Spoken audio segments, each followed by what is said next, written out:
Welcome back to the Digital Pathology Podcast. Hey everyone, great to be here. We are dedicating today to a very special Journal Club edition of the show. Oh yeah, this is a fun one. It really is.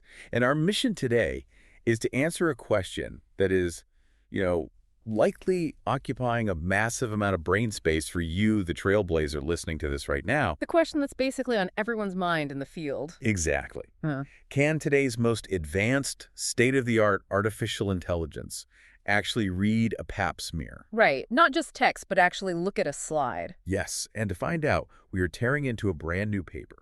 It's titled, Can Large Language Models like ChatGPT and Gemini Interpret Cervical Cytology Accurately? A very direct title. Right to the point. It was authored by Saroja Devi Geetha and published in the Annals of Diagnostic Pathology, Volume 83, in August of 2026. Hot off the presses. Okay, so let's unpack this. We've heard so much about AI passing the medical boards, right? Oh, constantly. Or drafting beautifully structured patient discharge summaries. Exactly.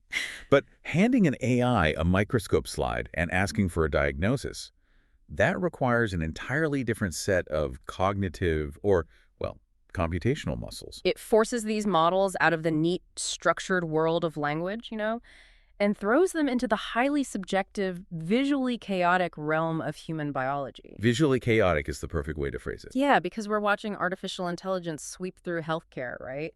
Automating administrative tasks, synthesizing research at this breakneck pace.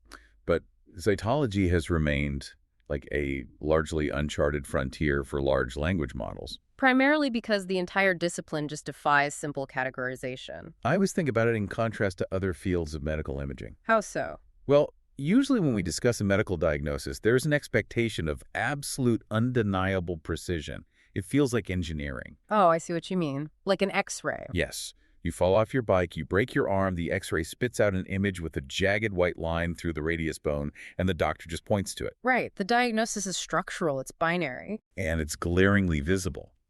But the moment you step into the world of cytology, and specifically when you're evaluating a cervical pap smear, that pristine X-ray clarity just vanishes. Well, completely. It's gone. You're suddenly looking at this landscape of diagnostic muddy waters. Yeah, you're staring at a universe of overlapping squamous cells. Trying to decipher incredibly subtle variations in nuclear contours. Or microscopic shifts in chromatin texture, right? It relies so heavily on the human eye. And decades of clinical intuition, which sets the stakes perfectly for Geetha's paper. It really does, because this study isn't testing whether an AI can write a polite email to a patient. No. It's testing whether two of the most powerful multimodal AI systems on the planet can actually perform that highly nuanced visual interpretation. And we are talking about the heavy hitters here. OpenAI's GPT-5, released in August 2025, and Google's Gemini 2.5 Pro, released in March 2025. Right. The researchers are asking a general-purpose language model to look at that murky cellular landscape you just described. And output a highly specific clinical judgment. Before we get to the scorecard, though, and reveal whether these multi-billion-dollar models passed or failed, we have to talk about the mechanics of the setup. Yeah, how do you even test a chatbot on visual pathology? Right, because it requires a true multimodal approach. We aren't just typing text prompts into a blank window and asking for medical advice based on symptoms. No, we are feeding the models raw visual data. True multimodal models like GPT-5 and Gemini 2.5 Pro don't just process text anymore. They fuse vision, language, and reasoning. Exactly.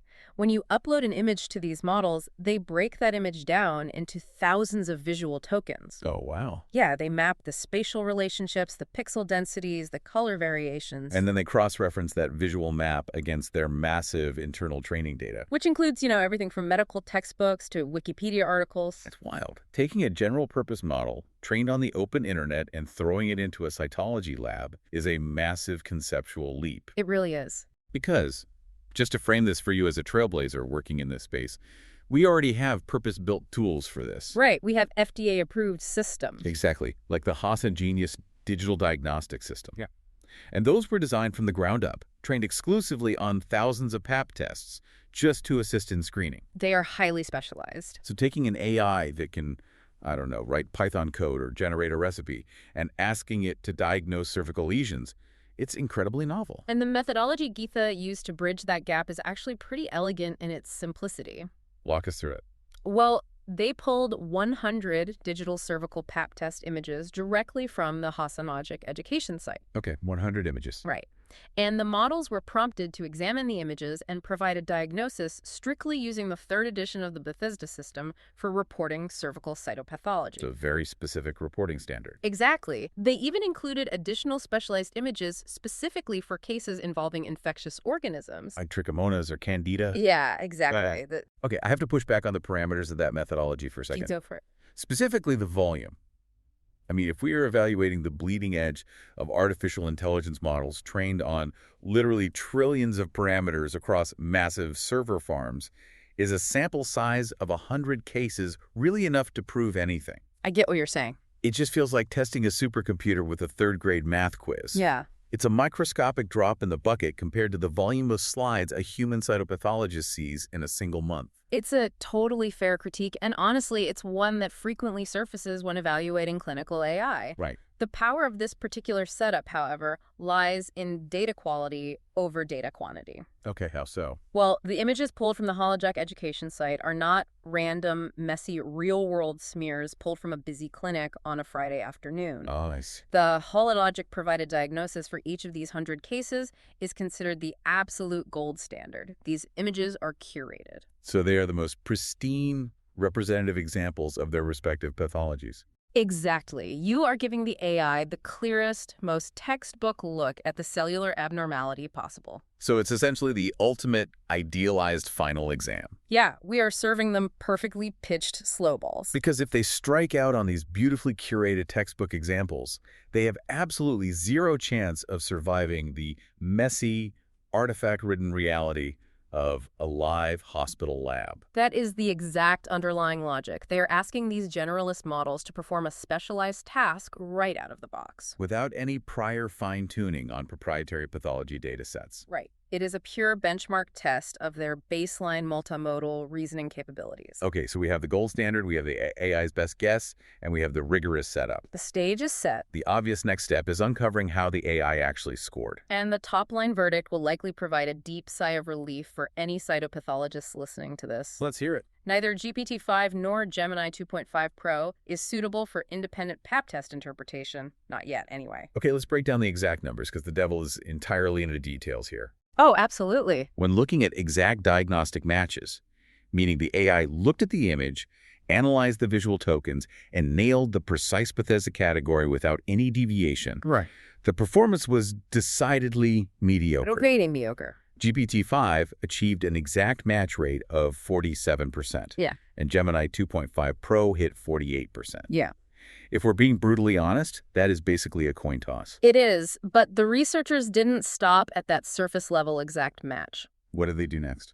They introduced a second, far more pragmatic layer of analysis. Yeah. They evaluated the model's concordance when the diagnoses were grouped by clinical management categories. Okay, wait. I want to make sure I'm wrapping my head around the mechanics of that jump. Sure. If the AI misses the exact terminology, but we group by clinical management, we are essentially saying, did the AI suggest a diagnosis that would result in the exact same clinical action or follow-up protocol for the patient? Yes, precisely. So if it uses a slightly different diagnostic term, but still accurately recognizes that the patient needs a colposcopy, it gets a passing grade for that case. That is the exact mechanism of the secondary analysis. Okay.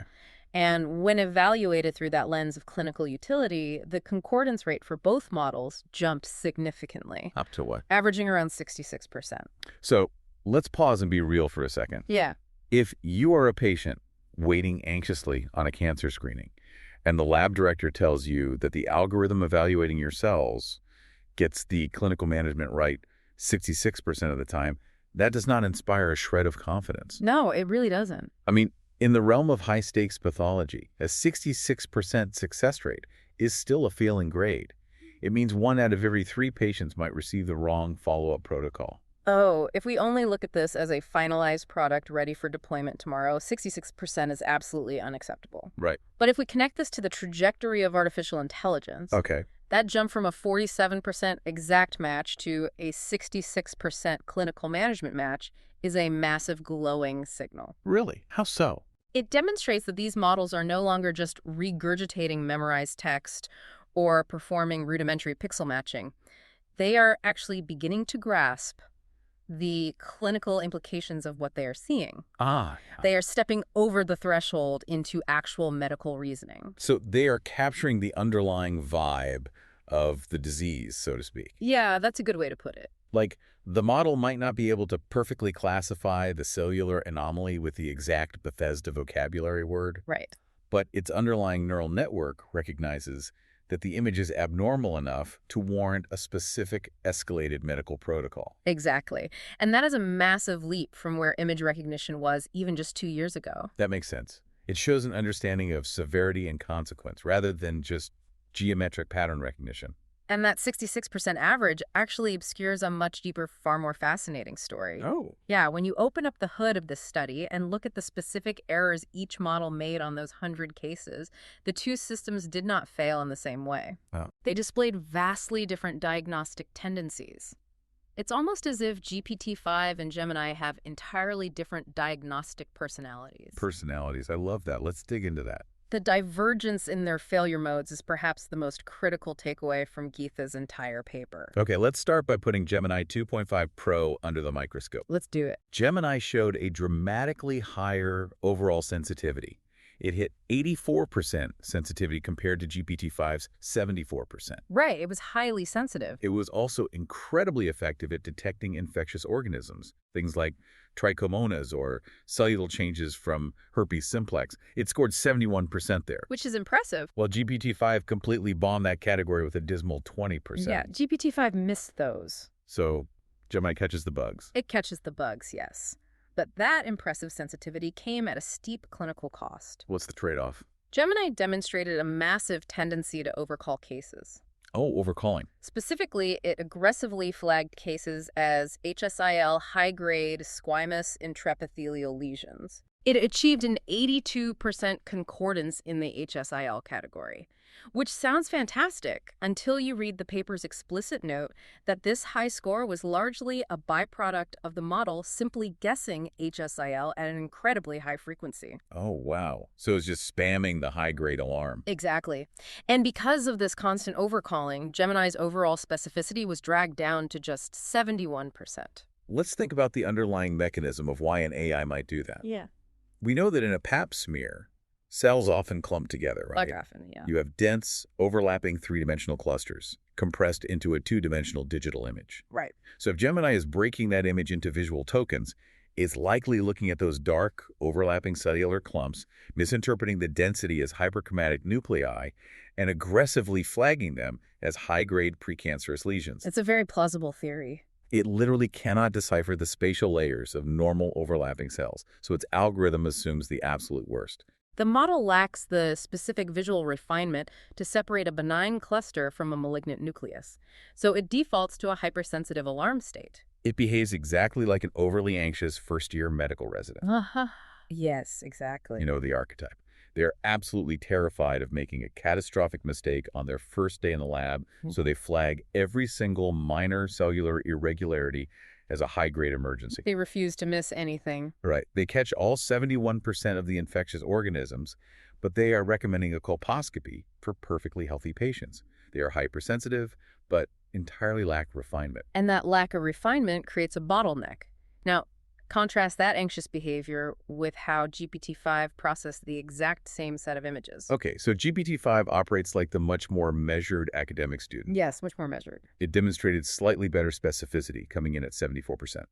And it was vastly superior at identifying LSIL low-grade squamous intraepithelial lesions, hitting a 75% accuracy rate there. A huge improvement over Gemini in that category.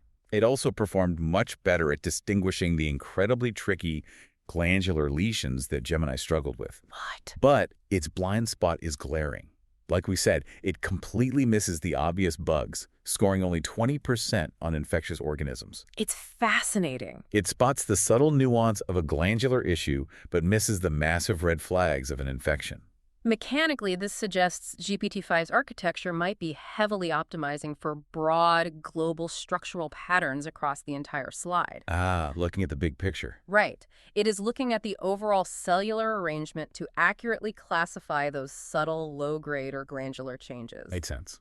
But in doing so, it effectively smooths out or ignores focal, tiny anomalies, like a small cluster of infectious organisms hidden in the background. It's seeing the forest so clearly that it completely fails to notice the invasive beetles crawling on the bark.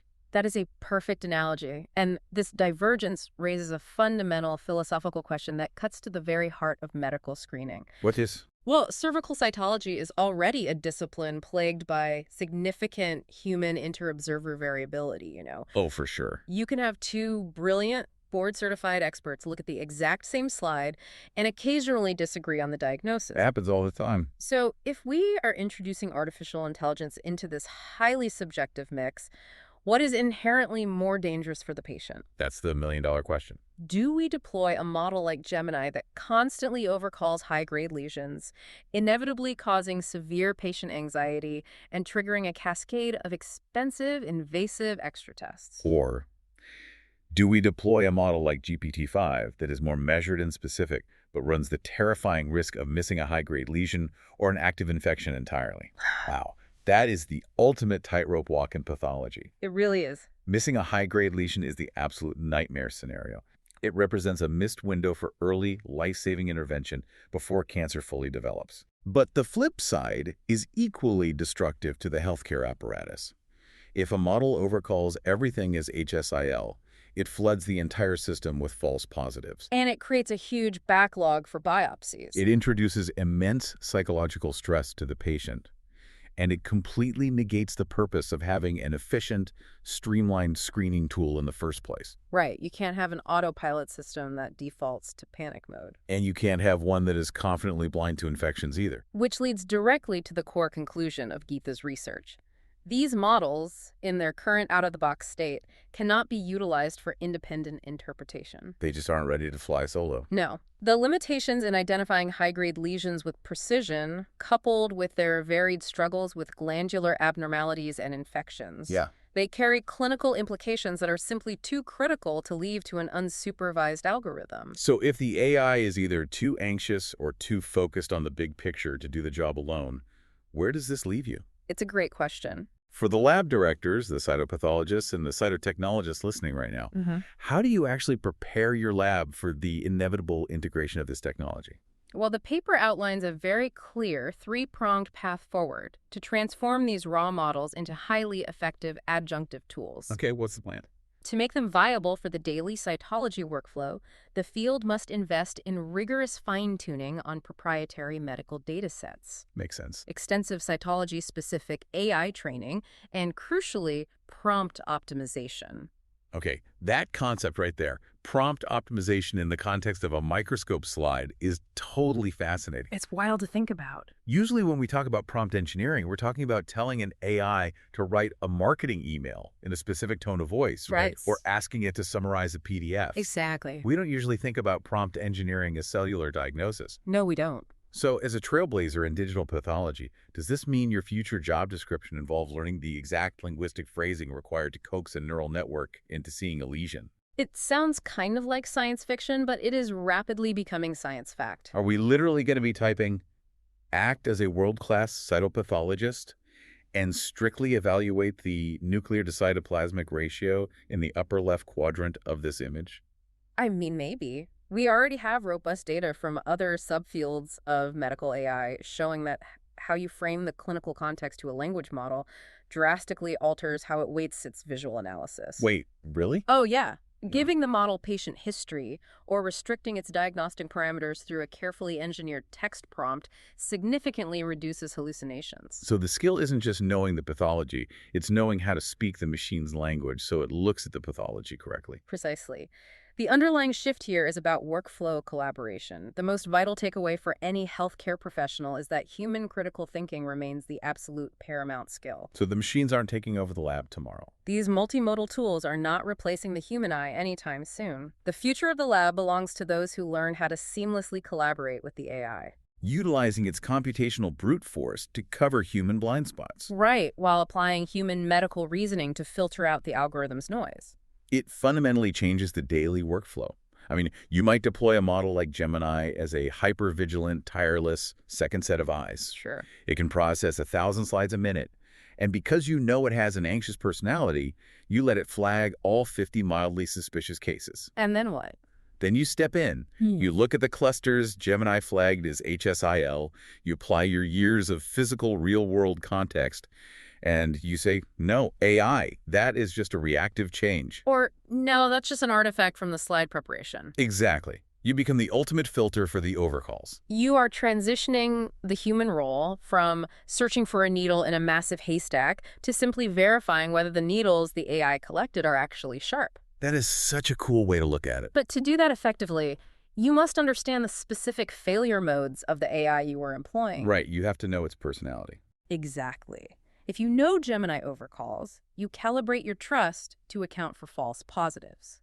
If your lab uses GPT-5, you know you must maintain extreme manual vigilance for infectious organisms. You manage the AI the same way you would manage the strengths and weaknesses of a human resident. Usually said. And that level of management is exactly why deep discussions into studies like this one from Saroja Devi Geetha are so vital for the field. They really pull back the curtain. They expose these massive, opaque neural networks and reveal the exact mechanical flaws in their reasoning. And we have to remember, we're also looking at the absolute floor of this technology's capability. The floor, not the ceiling. Definitely the floor.